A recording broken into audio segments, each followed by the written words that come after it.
নমস্কার বন্ধুরা, আমি তৃষা চলে এলাম আবার একটা নতুন রেসিপি নিয়ে। বেগুনের রেসিপি, বেগুন ভাজা। মানে অনুষ্ঠান বাড়িতে কি করে বেগুন ভাজা করে, তো সেটাই আমি করে দেখাচ্ছি কেমন করে, বা বাড়িতে গেস্ট এলে কেমন করে বেগুন ভাজা করে নিতে হয় ঝটপট করে। আর খুব কম সময়েই এটা করে দেখাচ্ছি। তো দেখুন, প্রথমে আমি বেগুনটা কেটে নেব। তো গোটা বেগুন তো প্রথমে কাটতে নাই ওইভাবে, ওই জন্য একটু পেছনে চাকুটা একটু দিয়ে দিলাম। আর বেগুনটা বোটাটা আমি ছাড়াবো না, এইভাবে করে কেটে নেব।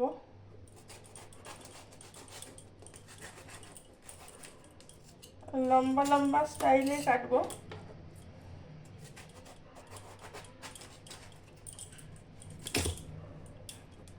এইভাবে করে কেটে নিচ্ছি আমি,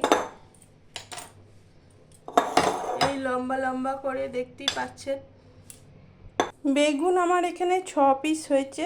তো এইগুলোকে আমি করে নিচ্ছি তাড়াতাড়ি করে। কেমনভাবে করছি একটু দেখিয়ে দিচ্ছি।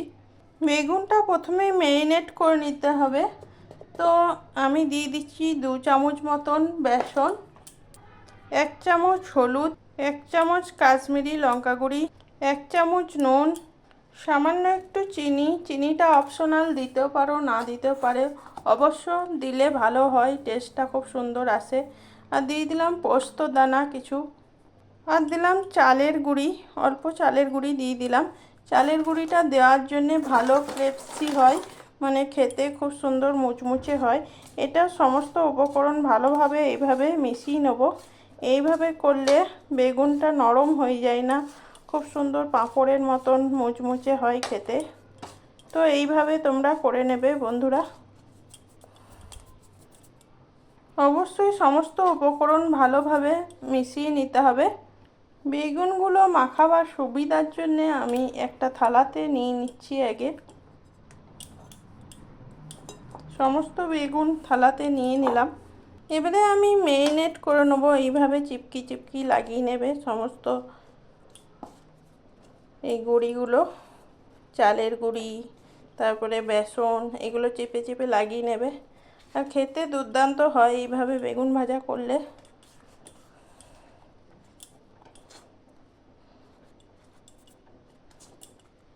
আমি একটা কোট করে দেখিয়ে দিচ্ছি তোমাদেরকে, এইভাবে করে নেবে।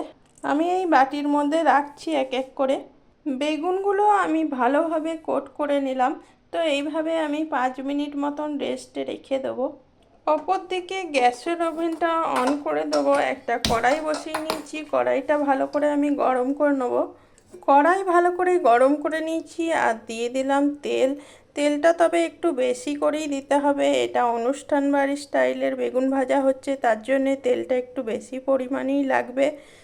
আর এর আগে আমি তেল কম দিয়ে বা না দিয়েও দেখিয়েছি বেগুন ভাজা করে। তেল আমার খুব সুন্দরভাবেই গরম হয়ে গেছে, আর দিয়ে দিচ্ছি একে একে বেগুনগুলো। আর আমি 3টে করে বেগুন এমনি করে ভেজে নেব।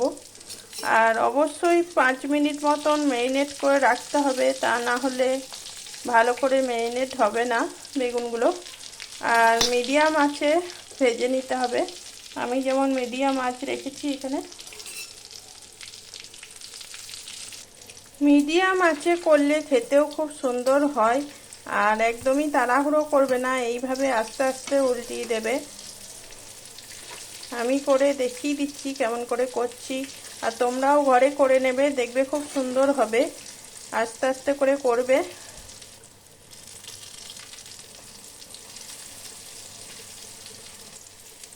এইভাবে উল্টিয়ে পাল্টিয়ে বেগুনগুলোকে ভালো করে ভেজে নিতে হবে।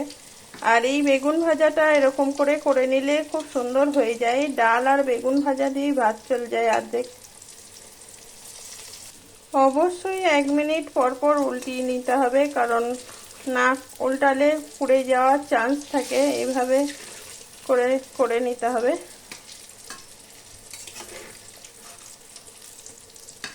বেগুন ভাজা যারা ভালোবাসে না খেতে, এই রেসিপিটা করলে আপনাদের কাছে বাড়ির সবাই বেগুন ভাজা খেতে চাইবে বারবার করে এই রেসিপিটা। তো একবার ট্রাই করে দেখবেন আমার এই রেসিপিটা, দেখবেন খুব সুন্দর লাগবে বেগুন ভাজাটা এরকমভাবে করে নিলে। বেগুনের এক পিঠ হয়ে গিয়েছে, আর এক পিঠ ভালো করে আমি ভেজে নিচ্ছি, যাতে ভালো করে সুন্দরভাবে ভাজা হয়ে যায়।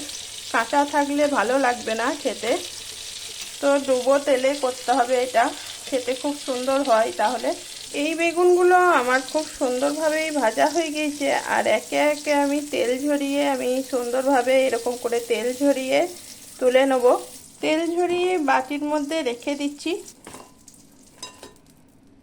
আবারও একইভাবেই বাকি বেগুনগুলোও ভেজে নেব। এইভাবে দিয়ে পরে আস্তে আস্তে মিডিয়াম আঁচে ভেজে নিচ্ছি। তো এইভাবেই ভেজে নেবে বন্ধুরা তোমরা। এই বেগুনগুলো আবার ভালোভাবে হয়ে এসছে, একদিকটা হয়ে গেছে আর একদিকটা আমি আস্তে আস্তে এইভাবেই উল্টিয়ে দিচ্ছি। এইভাবে করে উল্টিয়ে নিতে হবে আস্তে আস্তে সাবধানে।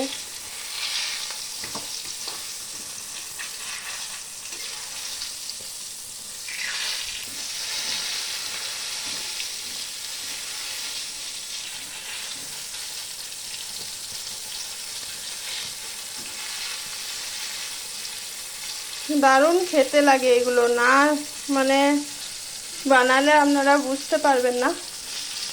আমার এখানে বেগুনগুলো খুব সুন্দরভাবে ভাজা হয়ে গেছে, আবারও একে একে আমি তুলে নিচ্ছি। তো একে একে সমস্ত তুলে নিচ্ছি এইভাবেই। এখানে আমার অনুষ্ঠান বাড়ির স্টাইলে বেগুন ভাজা খুব সুন্দরভাবেই মুচমুচে করে রেডি হয়ে গেছে। একটা আমি দেখাচ্ছি, খুব সুন্দর হয়েছে একদমই। এটা খেতে খুবই সুন্দর হয়, তোমরা বাড়িতে বানিয়ে নেবে, দেখবে ডাল আর বেগুন ভাজা দিয়েই ভাত পেরিয়ে যাবে। এই রেসিপিটা ভালো লাগলে তোমরা যারা ইউটিউব থেকে দেখছো চ্যানেলটা সাবস্ক্রাইব করে দেবে, এরকম প্রতিদিন কিছু কিছু রেসিপি নিত্য নতুন পাওয়ার জন্যে। আর আপনারা যারা ফেসবুক থেকে দেখছেন তারা একটা লাইক কমেন্ট করে দেবেন। এখনকার ভিডিওটা এই পর্যন্তই। সবাই ভালো থাকবেন, সুস্থ থাকবেন। Tata, by.